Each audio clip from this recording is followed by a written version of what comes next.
அன்பானவர்களுக்கு வணக்கம். நம்ம சின்ன மருமகள் சீரியலில் மீனாட்சிக்கும் அழகருக்கும் 30 நாள் கழிஞ்சு பெரியமந்த கோவிலுக்கு சாமி கும்பிட போகிறாங்க. கோவிலுக்கு போன இடத்துல தப்பு செஞ்சவங்கள பெரியமந்த காட்டி கொடுத்து அழகரும் மீனாட்சியும் இனிமேல் தனியாக இருக்கவே கூடாது, 2 குழந்தைங்களும் குடும்பத்தோட சந்தோஷமாக வாழ வேண்டிய நாள் நெருங்கிருச்சா அப்படின்னு அருள்வாக்கு கொடுத்து குற்றம் செஞ்சவங்க எல்லாரையும் எல்லாரும் முன்னாடியும் நிறுத்தி மிகப்பெரிய தண்டனையையும் பெரியமந்த கொடுக்குறாங்க. பெரியமந்த எந்த உண்மையை வெளியே கொண்டு வந்துச்சு, குற்றம் செஞ்சவங்களுக்கு என்ன தண்டனை கிடைக்க போகுது தெரிஞ்சுக்கிறதுக்கு முன்னாடி இந்த வீடியோக்கு ஒரு லைக் போட்டுக்கோங்க. ஸோ பார்த்தீங்கன்னா இந்த வருஷம் நம்ம சேதுவுக்கு தான் சாமியோட அருள் முழுசாக இறங்குது. நம்ம சேது தான் எல்லாருக்கும் அருள்வாக்கு சொல்கிற கருப்பசாமியாக இறங்கி நிற்கிறாரு. நம்ம அழகரு மீனாட்சி 2 பேரையும் ஆசீர்வாதம் பண்ணுற நம்ம கருப்பசாமி இப்போ நம்ம தமிழையும் கூப்பிட்டு செய்யாத குற்றத்துக்கு தண்டனை அனுபவிச்சுக்கிட்டு இருக்க இந்த சாமி பார்த்துக்கிட்டு இருக்குன்னு எப்பவுமே நினைக்காத.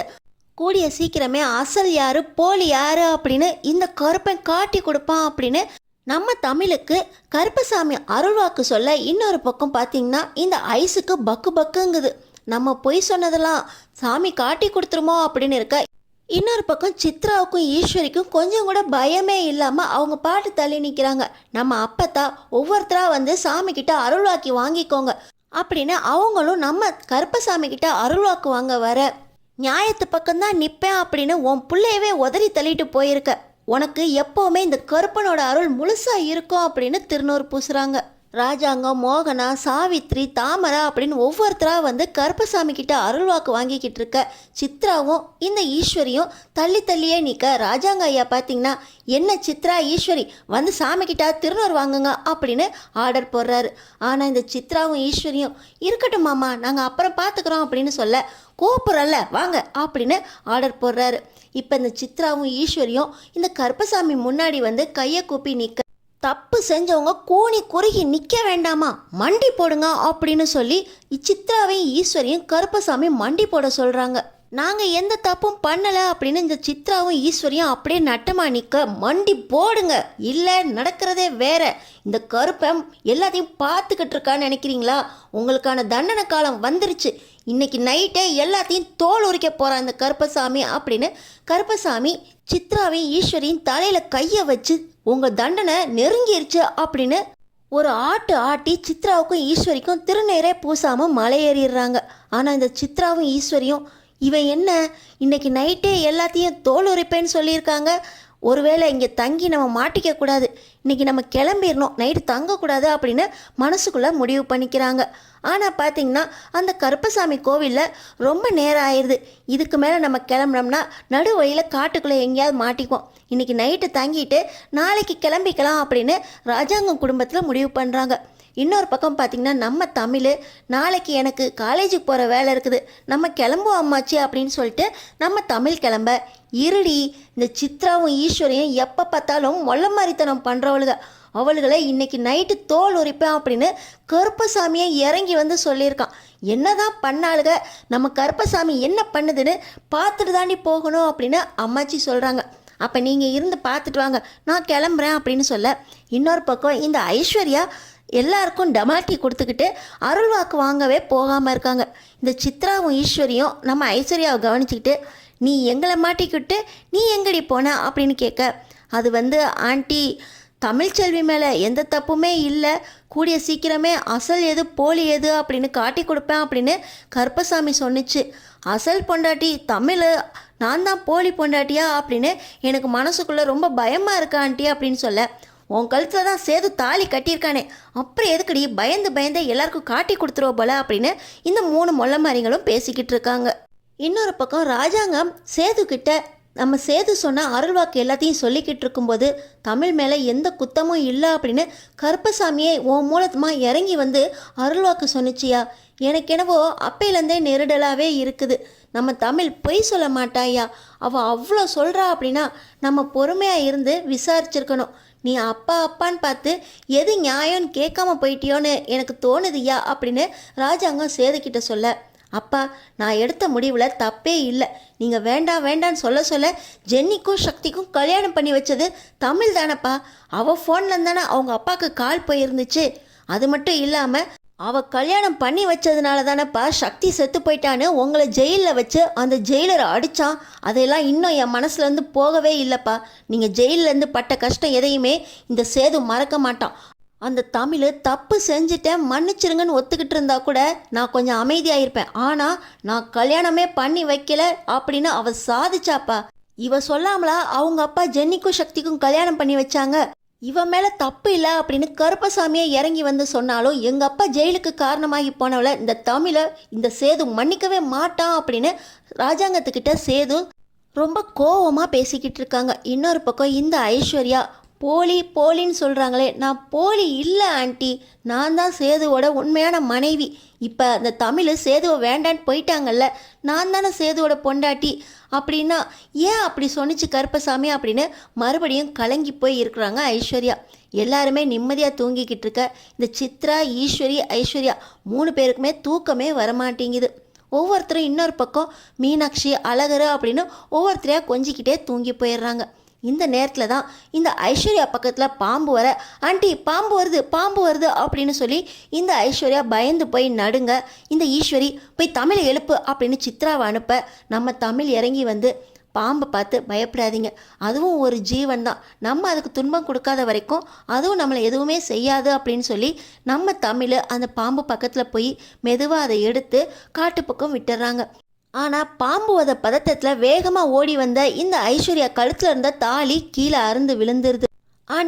ஆண்டி என் கழுத்தில் இருந்த தாலி அறுந்து விழுந்துருச்சு ஆண்டி அப்படின்னு இந்த ஐஸ்வர்யா அழுதுகிட்டே சொல்ல, இருக்கட்டும்டி, தாலி தானே, நாளைக்கு கோயிலில் சேது கையாலே கட்ட வைக்கிறேன், ஏற்கனவே கட்டினது தான் போலி ஆகிப்போச்சு அப்படின்னு இந்த ஈஸ்வரி சொல்ல, என்ன ஆண்டி சொல்கிறீங்க, ஏற்கனவே கட்டினது போலினா அது சேது கையால் கட்டினது, அது போலி ஆகாது ஆண்டி, நான் தான் சேதுவோட பொண்டாட்டி அப்படின்னு மறுபடியும் இந்த ஐஸ்வர்யா அழுதுகிட்டு இருக்கும்போதே சேது வராரு.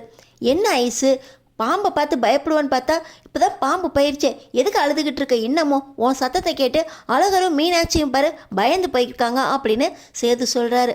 மாமா, என் கழுத்தில் இருந்த தாலி பாம்பை பார்த்துக்கிட்டு இருக்கு, நான் பதறி ஓடினப்ப அருந்து விழுந்துருச்சு மாமா அப்படின்னு இந்த ஐஸ்வர்யா சொல்ல, இன்னொரு பக்கம் அப்பத்தா போலி எதுன்னு கருப்பசாமி காட்டி கொடுத்துட்டான்ல, உண்மையானவங்க கழுத்தில் உண்மையான தாலி இருக்கும், உன் கழுத்து தான் போலியாக தானே கட்டினது, அதான் தாலி அறுத்து விட்டான் கருப்பேன் அப்படின்னு இந்த அப்பத்தா சொல்லிக்கிட்டு இருக்கும்போது நம்ம ஐஸு பார்த்திங்கன்னா ரொம்பவே அழுகுறாங்க. சேது, அப்பத்தா நீங்கள் ஆறுதல் சொல்லாட்டினாலும் பரவாயில்ல, இப்படி கூட கொஞ்சம் அழ வச்சுக்கிட்டு இருக்காதீங்க.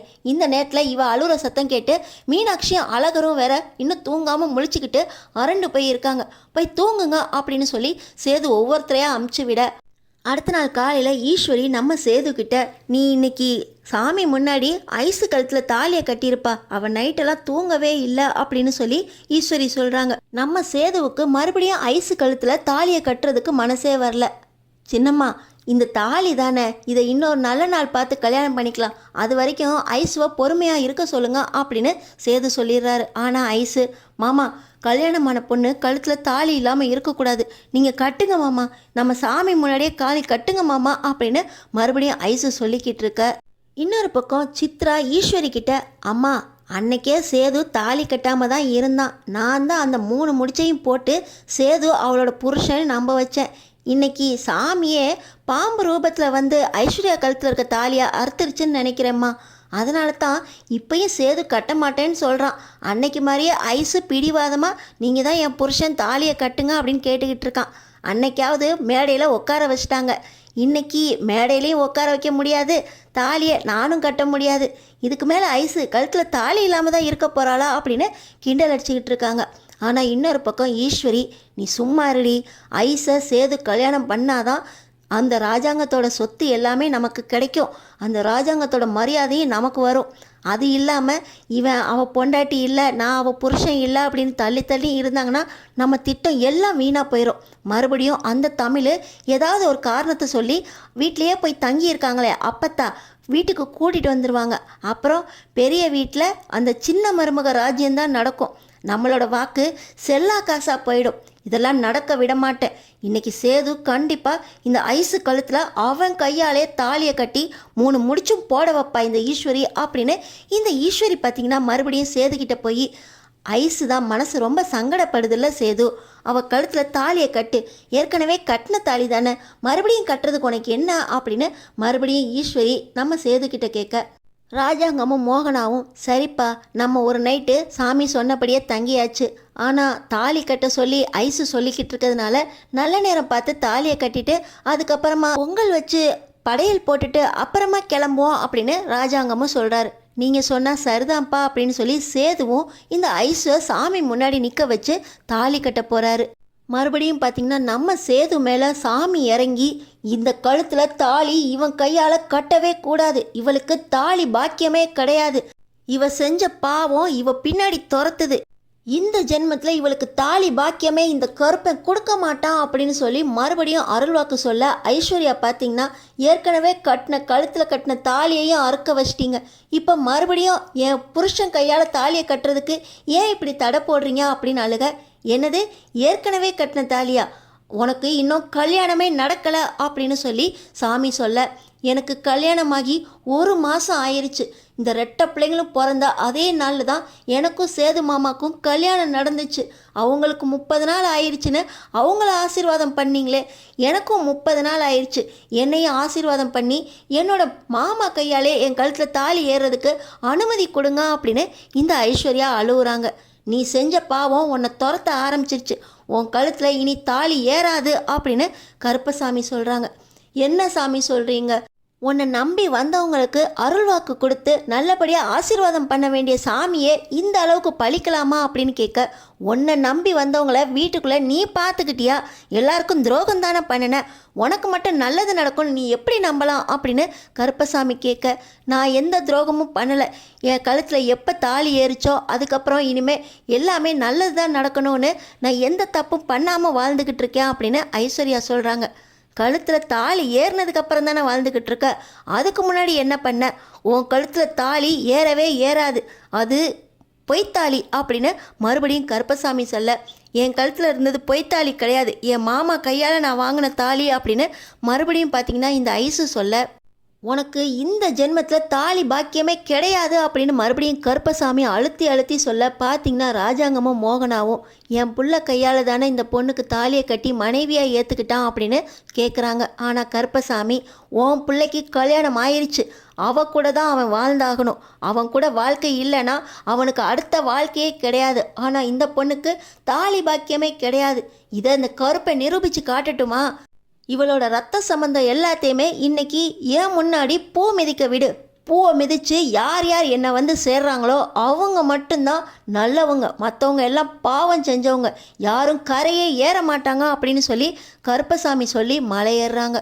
இதை கேட்டவுடனே ஈஸ்வரி, சித்ரா, இந்த ஐஸ்வர்யா 3 பேருமே என் தாலி பாக்கியத்துக்காக, என் சேது மாமாக்காக நான் பூக்குழி இறங்குறேன் அப்படின்னு சொல்லி அவங்க இறங்கிட்டாங்க.